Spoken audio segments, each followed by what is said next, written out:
आपको मैं 4 वाक्य बोल रहा हूं ईर्ष्या की बीमारी से मुक्त होने के लिए। इन 4 वाक्यों को प्रतिदिन उठकर ज़्यादा नहीं 3-3 बार दोहराओ। ये आपके सबकॉन्शियस माइंड में जाएगा, ये एक रेजुलेशन होगा, ये एक प्रकार का आत्म सुझाव होगा, एक ऐसा अफर्मेशन बनेगा जो आपकी अंतश्चेतना में बैठकर आपकी प्रवृत्तियों को नियंत्रित करेगा, रेगुलेट करेगा और ईर्ष्या जैसे घातक मनोविकार से मुक्ति दिलाने का आधार बनेगा। 4 वाक्य। पहला वाक्य खुद को ईर्ष्या से मुक्त करने के लिए हम रोज ये वाक्य बनाएं, हे प्रभु मेरे हृदय में सबके प्रति गुणानुराग जागे, मैं सभी के गुणों को ग्रहण करूं, मेरे हृदय में गुणानुराग जागे। दूसरी बात, औरों की प्रगति देखकर मेरे हृदय में प्रसन्नता है, औरों की प्रगति से मेरे हृदय में प्रसन्नता है, मैं सबके शुभ और कल्याण की सोचूं, मैं सबके शुभ मंगल और कल्याण की सोचूं और हे प्रभु मेरे हृदय में सबके प्रति सद्भाव रहे। बस ये कामना, ये एक प्रकार की प्रार्थना। इन्हें बार बार दोहराइए। तो इससे क्या होगा, जब कभी भी मन में दुर्भाव आएगा, अंदर से आवाज आएगी तू गलत ट्रैक में जा रहा है, सावधान हो जा। इसके बाद दूसरे चरण में प्रतिक्रमण कीजिए। आज मैंने किसी की निंदा की, किसी को नीचा दिखाने का प्रयास किया, किसी को अपमानित किया, किसी की प्रगति से जला कुढ़ा, किसी की प्रशंसा न सह पाया और किसी की प्रशंसा सुनकर मैं असहज महसूस किया, तो ये सब मेरे अंदर की ईर्ष्या भाव की परिणति है। हे प्रभु मैं इसकी निंदा करता हूँ और इनका परित्याग करता हूँ, मैं इसकी निंदा करता हूँ और इसका परित्याग करता हूँ, मैं उनसे हृदय से क्षमा मांगता हूँ, अपनी ओर से उन्हें क्षमा करता हूँ। हे प्रभु मेरे हृदय को ईर्ष्या से मुक्त कर दो, मेरी किसी के प्रति किसी भी प्रकार का, मेरे हृदय में किसी के प्रति किसी भी प्रकार का दुर्भाव नहीं, मेरा सबसे प्रेम है, सबसे मैत्री है, सभी मेरे मित्र हैं, मेरा मन पवित्र है, सभी मेरे मित्र हैं, मेरा मन पवित्र है। मैं अपने समस्त दुर्भावों की निंदा करते हुए उनका परित्याग करता हूँ और सद्भावों को स्वीकार करता हूँ। ये परिणाम अपने भीतर जगाना होगा। बंधुओं एक बात मैं आप सबसे कहना चाहता हूँ, आप लोग प्रवचन सुनते हो, स्वाध्याय करते हो, प्रवचन और स्वाध्याय से प्रेरणा मिलती है, पर जीवन बदले इसका कोई सुनिश्चय नहीं। जीवन एक धर्मी का नहीं बदलता, जीवन एक साधक का बदलता है।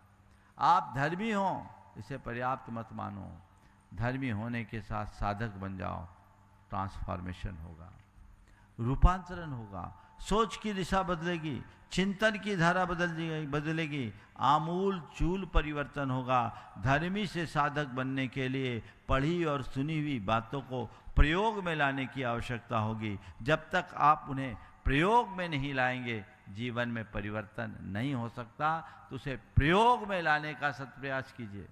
यह प्रतिक्रमण रोज रोज कीजिए और रोज रोज प्रतिक्रमण करने के उपरांत फिर तीसरा चरण है भावना योग का, प्रत्याख्यान का, जिसे आपको रोज दोहराना है। आज अपने लिए 9 संकल्प, सकारात्मक संकल्प, मुझे सबके गुण देखना है, गुणानुरागी बनना है, मुझे सबसे स्नेह और सद्भाव रखना है, सबके प्रति प्रशंसा और प्रेरणा का भाव रखना है, प्रतिस्पर्धी नहीं प्रेरणा लेना है। देखिए किसी की प्रगति को देखकर एक प्रतिस्पर्धा का भाव होता, उसको इतना हो गया मैं उससे आगे निकलूं, और दूसरी है प्रेरणा, वो आगे बढ़ा मैं भी अपने आप को आगे बढ़ाने की कोशिश करूं। खुद को आगे बढ़ाने की कोशिश करना अच्छी बात है, पर किसी से आगे निकलने का प्रयास करना नकारात्मक परिणाम है। हमें खुद को अपना टारगेट खुद बनाना चाहिए, दूसरे को कभी टारगेट बनाकर अपनी जीवन यात्रा नहीं चलानी चाहिए। जो दूसरे को टारगेट बना करके चलता है उसकी यात्रा सीमित हो जाती है, और जो खुद अपना टारगेट तय करके आगे बढ़ता है वो अनंत आसमान तक जा सकता है। मेरे लिए मैं उसकी होड़ क्यों करूं? वो कहाँ तक पहुंचा, इससे मुझे क्या प्रयोजन? मुझे कहाँ पहुंचना है, मुझे इसकी तरफ दृष्टि रखनी चाहिए। निश्चिंतता के साथ चले, सहजता के साथ चले। अगर इस तरह की ईर्ष्या द्वेष के मनोभाव से ग्रसित होकर के हम चलेंगे तो हमारा जीवन यूं ही उलझ कर रह जाएगा। आप गाड़ी चलाते हो, गाड़ी चलाते समय अपनी रफ्तार से, अपनी मस्ती से, स्पीड का आनंद लेते हुए चलते हैं, आनंद आता है। लेकिन किसी ने आपको ओवरटेक किया और आपके मुख से गाली निकली, उसने मुझे ओवरटेक किया, अभी मैं उसे देखता हूँ, और आपने उसको ओवरटेक करने के कारण कि चाह में अपनी गाड़ी की स्पीड बढ़ाई, तब तक किसी दूसरे ने आपको ओवरटेक कर दिया। अब आप उसके पीछे लग गए, उसके पीछे लगते लगते उसे क्रॉस किए, तब तक तीसरे ने ओवरटेक कर दिया, तब आप उसके पीछे लग गए, फिर चौथे ने ओवरटेक किया, आप उसके पीछे लग गए। यात्रा का सारा आनंद खत्म, एक दूसरे के पीछे शक्ति लगाने में ही सब मस्ती खत्म हो गई। भैया क्या जरूरत है इसको? कितने को ओवरटेक करोगे? किसी को ओवरटेक करने की जगह अपने आप को प्रोग्रेसिव बनाओ, आगे बढ़ाओ, प्रगति करो। ईर्ष्यालु दूसरों की प्रगति से चढ़ता है और श्रद्धालु निरंतर प्रगति पथ पर आगे बढ़ता है। हम ईर्ष्यालु नहीं, श्रद्धालु बने, अपने जीवन को आगे बढ़ाएं, तत्व के श्रद्धालु बने, अध्यात्मनिष्ठ बुद्धि जगा करके चले, जीवन का काया पलट होगा और तब हम अपने जीवन में कुछ कर पाएंगे। और अंत में रोज सामायिक करें, मैं सहज आत्मा हूँ, मैं शुद्ध आत्मा हूँ, मैं शांत आत्मा हूँ, मैं पवित्र आत्मा हूँ, सहजो हम, शुद्धो हम, शांतो हम, सो हम।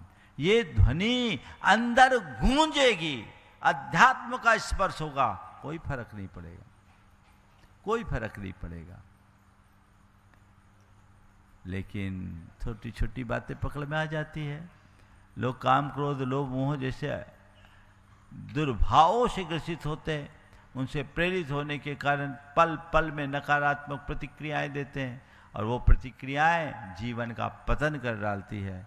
मैं आप सबसे कहूँगा, भावना योग नियमित कीजिए, आपके जीवन में आमूलचूल परिवर्तन होगा।